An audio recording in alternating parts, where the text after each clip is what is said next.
সমষ্টিৰ অন্তৰ্গত পানীতোলা উন্নয়ন খণ্ড। পানীতোলা উন্নয়ন খণ্ডৰ অধীনত মুঠতে 10খন গাঁও পঞ্চায়ত আছে। তাৰে এখন পঞ্চায়ত ৰংচুঙি লেঙেৰাই পঞ্চায়ত ইতিমধ্যে দুলীয়াজান সমষ্টিৰ লগত সংলগ্ন হৈছে। পূৰ্বৰ দুলীয়াজান সমষ্টিৰ ৰংচুঙি পঞ্চায়ত চাবুৱা লাহোৱাল সমষ্টি অন্তৰ্ভুক্ত হৈছে আৰু পূৰ্বৰ পৰা আছিল। মুঠতে 9খন গাঁও পঞ্চায়তৰ সংলগ্ন কৰি আজি পঞ্চদশ বিত্তীয় আয়োগৰ দ্বিতীয় কিস্তি ধনৰ নিৰ্মাণ কাৰ্য আজি আনুষ্ঠানিকভাৱে শুভাৰম্ভ কৰা হৈছে।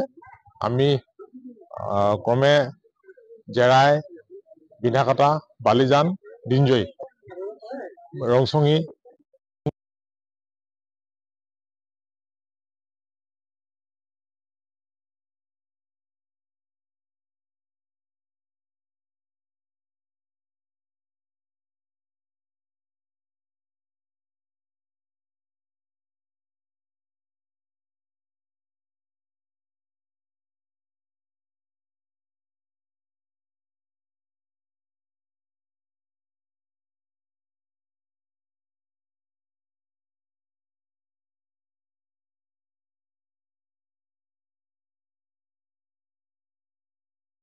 গতিকে আমি পৰিকল্পনা কৰি সকলো পঞ্চায়ততে একোখন নিৰ্বাচিত বিদ্যালয়ত ডাইনিং হল নিৰ্মাণ কৰিবৰ কাৰণে আৰু কিচেনবিলাক ৰিনোভেশ্যন কৰিবৰ কাৰণে সিদ্ধান্ত গ্ৰহণ কৰি এই পুঁজিখিনি ধাৰ্য কৰিছিলোঁ।